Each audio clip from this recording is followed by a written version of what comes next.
నమస్తే.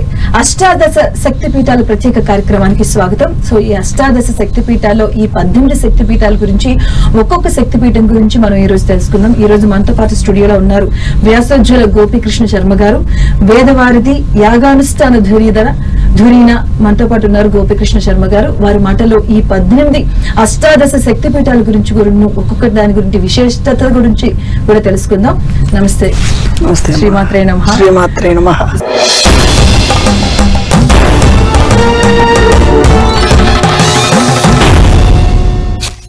రైట్ అండి. అలాగే ఇంకొక శక్తిపీఠం గురించి తెలుసుకుందాం.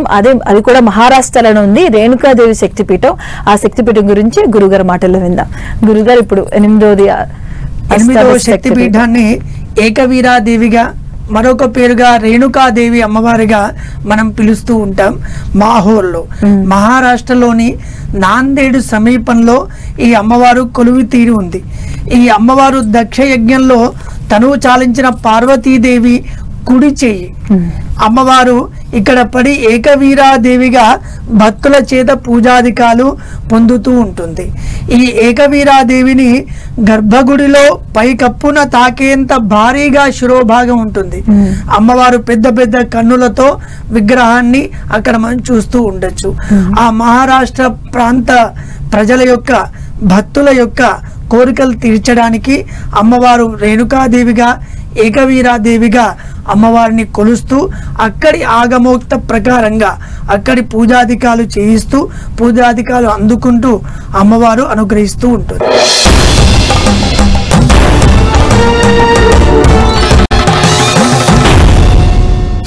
నెక్స్ట్ తదుపరి ఎంతో ప్రాముఖ్యత, అంటే చాలా సార్లు మనం ఈ అష్టాదశ శక్తిపీఠాల్లో ఈ శక్తిపీఠ గురించి మనం ఎక్కువగా వింటూ ఉంటాం. అదే ఉజ్జయిని మహంకాళి అంటేనే ఆ శక్తిపీఠ గురించి చాలా రకాలుగా వింటూ ఉంటాం. ఆ శక్తిపీఠం గురించి ఒకసారి తెలుసుకుందాం. గురువు గారు, ఇప్పుడు అష్టాదశ శక్తిపీఠాల్లో ఉజ్జయిని మహంకాళి శక్తిపీఠం, ఇప్పుడు దాని గురించి మీరు వివరించారు, ఎందుకంటే ఇది చాలా రకాలుగా మనం వింటూ ఉంటాం.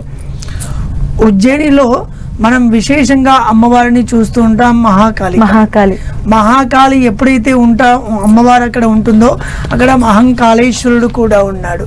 అక్కడ ఉజ్జయినిలో మనం జ్యోతిర్లింగాల్లో ఒకటైన, 12 జ్యోతిర్లింగాల్లో ఒకటైన మహాకాళేశ్వర సమేతంగా మహాకాళి అమ్మవారు అక్కడ దర్శనమిస్తూ ఉంటుంది మనకి.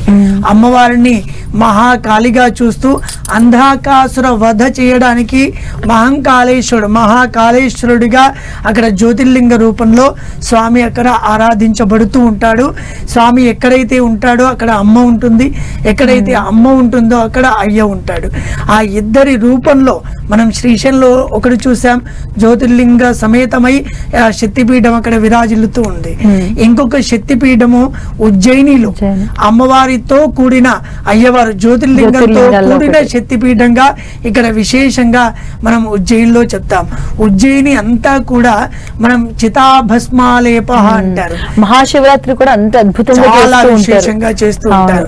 మహాశివరాత్రిని చూడడానికి ఒక కన్నుల పండుగగా జరుగుతుంది ఉజ్జయినిలో స్వామి యొక్క ఆరాధన. ఇప్పటికీ కూడా భస్మ హారతి అని చేస్తారు. ఆ మహాకాళేశ్వరుడికి చితాభస్మం అనగా శరీరం చాలించిన తర్వాత శరీరాన్ని కాలబెట్టిన సందర్భంలో వచ్చిన భస్మం ఉంటుంది కదా, ఆ విభూతితో స్వామికి అభిషేకం చేస్తారు. దాన్ని భస్మాభిషేకము అని కూడా అంటూ ఉంటారు. అది చాలా విశేషంగా అక్కడి భక్తులను అనుగ్రహిస్తూ ఉంటుంది. స్వామి అనుగ్రహాన్ని పొందడానికి ఈ భస్మ అభిషేకం అనేది అక్కడ విశేషంగా చెప్తూ ఉంటారు. అక్కడ అమ్మవారు మహాకాళి రూపంలో అమ్మవారు దర్శనమిస్తూ ఉంటారు.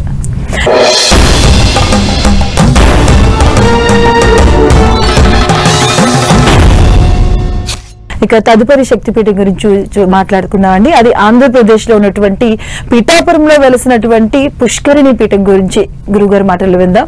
గురుగారు, ఇంకొకటి శక్తిపీఠంలో మన ఆంధ్రప్రదేశ్ లో ఉంది, ఇది పిఠాపురంలో పురుహూతిక అనే అమ్మవారు నామ ప్రసిద్ధి చెంది అమ్మవారు దర్శనమిస్తుంది. ఈ అమ్మవారు పురుహూతిగా ఉండి అమ్మవారు అక్కడ భక్తుల ద్వారా పూజాధికాలు అందుకొని దాక్షాయణి అమ్మవారు, ఆహుతి అయిన సతీదేవి ఉంది కదా, అమ్మవారి యొక్క పీఠ భాగం అనగా వెనక భాగము అని అర్థం. ఆ వెనక భాగం పడిన ప్రదేశమే పిఠాపురంగా పురాణం ప్రసిద్ధి చెందుతూ ఉంది. దాన్ని మన ఆంధ్రప్రదేశ్ రాష్ట్రంలో ఈ రోజు కూడా మనం చూస్తూ ఉన్నాం. అమ్మవారిని హుంకారినిగా భక్తులు ప్రసిద్ధి చెందుతూ ఉంటారు. అమ్మవారిని హుంకారి అంటాం. హుం అని ఎప్పుడు వస్తుంది? ఏదైనా కోపం వచ్చినప్పుడు కానీ, ఏదైనా ఇబ్బంది పడుతున్న సందర్భంలో కానీ ఏమంటాం? హుం అంటాం. అనగానే అక్కడ ఓంకారినిగా అమ్మవారిని భక్తులందరూ కూడా అమ్మవారిని ప్రార్థిస్తూ ఉంటారు. అక్కడ అమ్మవారు పురుహూతిక అనే పేరుతో అమ్మవారు ఉంటుంది. అమ్మవారి యొక్క పీఠ భాగం పడిన ప్రదేశమే ఆ పురుహూతిక ప్రదేశం. అలానే ఇక్కడ అయ్యవారు కూడా అంటే కోడిపుంజు రూపంలో ఉంటారు అంటారు. అవును, కోడిపుంజు రూపంలో కూడా అయ్యవారు దర్శనం ఇస్తూ ఉంటారు. అదొక ప్రతీక మాత్రమే. అది ఎంతవరకు శాస్త్ర సమ్మతం అనేది మనం చెప్పడానికి లేదు. ఓకే అండి.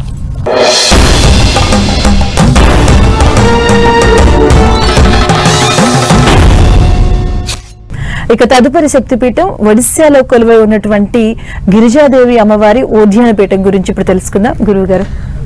ఒరిస్సాలోని గిరిజాదేవి అమ్మవారిని ఓడ్యాన పీఠంగా కూడా చూస్తూ ఉంటాం. ఆ ఓడ్యాన పీఠంలో ఉన్నటువంటి గిరిజాదేవి అమ్మవారి నాభి భాగం పడింది అని మనం వింటూ ఉంటాం. సతీదేవి అమ్మవారి నాభి భాగం పడిన ప్రదేశమే అష్టాదశ శక్తి పీఠాల్లో ఓడ్యాన పీఠంలో ఉన్నటువంటి గిరిజాదేవి అమ్మవారిగా మనం కొలుస్తూ ఉంటాం. ఈ అమ్మవారికి చాలా విశేషంగా అసన్ముఖురాలుగా ఉంటుంది. అమ్మవారు కొంచెం నవ్వుతూ ఉన్నట్టుగా అమ్మవారు దర్శనమిస్తూ ఉంటుంది. అమ్మవారు ఎక్కడైతే మందస్మితంగా ఉంటుందో అక్కడ మనమందరం కూడా ఎవరి దగ్గరికైనా మనం వెళ్తే వాళ్ళ యొక్క లక్షణాలు మనం తెచ్చుకుంటూ ఉంటాం. ఒక మంచివారి దగ్గరికి వెళ్తే మంచివారి లక్షణాలు మనకు వస్తాయి.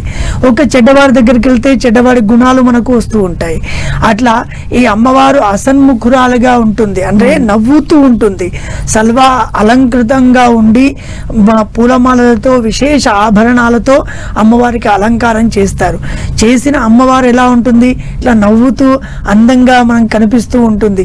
అంటే నా దగ్గరికి వచ్చిన ప్రతి భక్తుడు కూడా తన జీవితంలో ఎప్పుడు అసన్ముఖుడై ఉండాలి, నవ్వుతూ జీవనం కొనసాగించాలి అని అక్కడ అమ్మవారు ఆశీర్వదిస్తూ ఉంటుంది. ఇక్కడ అమ్మవారి ఏ భాగం పడింది? నాభి భాగం పడింది. అమ్మవారి నాభి భాగం పడింది ఈ గిరిజాదేవి అమ్మవారి లాగా.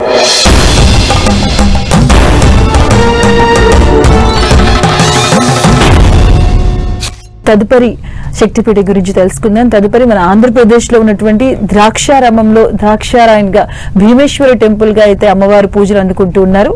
దాని గురించి తెలుసుకుందాం గురువు గారు. నెక్స్ట్ ఆంధ్రప్రదేశ్ లో ఉన్నటువంటి ద్రాక్షారామం, ఈ శక్తిపీఠాల్లో ఒకటైనటువంటి ద్రాక్షారామంలో మాణిక్యాంబగా అమ్మవారిని పంచ ఆరామ క్షేత్రాలు అని కూడా వింటూ ఉంటాం.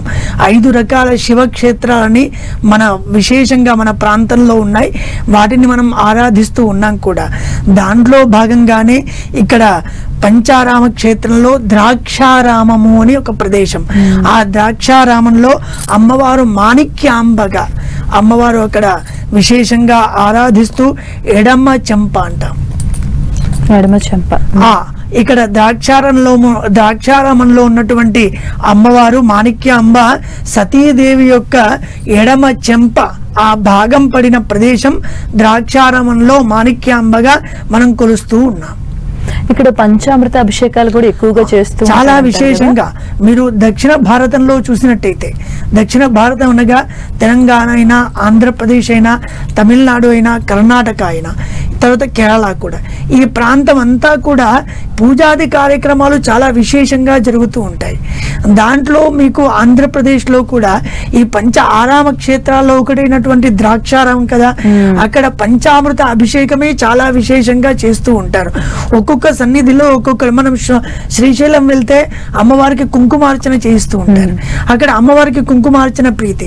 అమ్మవారికి ఈ షోడశోపచార పూజల్లో ప్రతి ఒక్కటి కూడా ప్రీతిగా చేస్తూ ఉంటారు. కానీ ఒక్కొక్క ప్రాంతంలో ఒక్కొక్కటి ప్రత్యేకంగా చేస్తూ ఉంటాం. ఒక్కో దగ్గర నైవేద్యాలని విశేషంగా పెడుతూ ఉంటారు, ఒక్కొక్క అభిషేకం విశేషం పెడుతూ ఉంటారు. ఇక్కడ పంచామృతాలతో అనగా ఆవు పాలు, ఆవు పెరుగు, ఆవు నెయ్యి, అలానే తర్వాత తేనె, తర్వాత పంచదార, ఇవన్నీ కలిపి పంచ అమృతాలు అంటాం. 5 అమృతాలతో, పంచామృతాలతో అమ్మవారికి అభిషేకించి దాన్ని తీర్థ ప్రసాదంగా భక్తులకు ఇస్తూ వస్తూ ఉంటారు.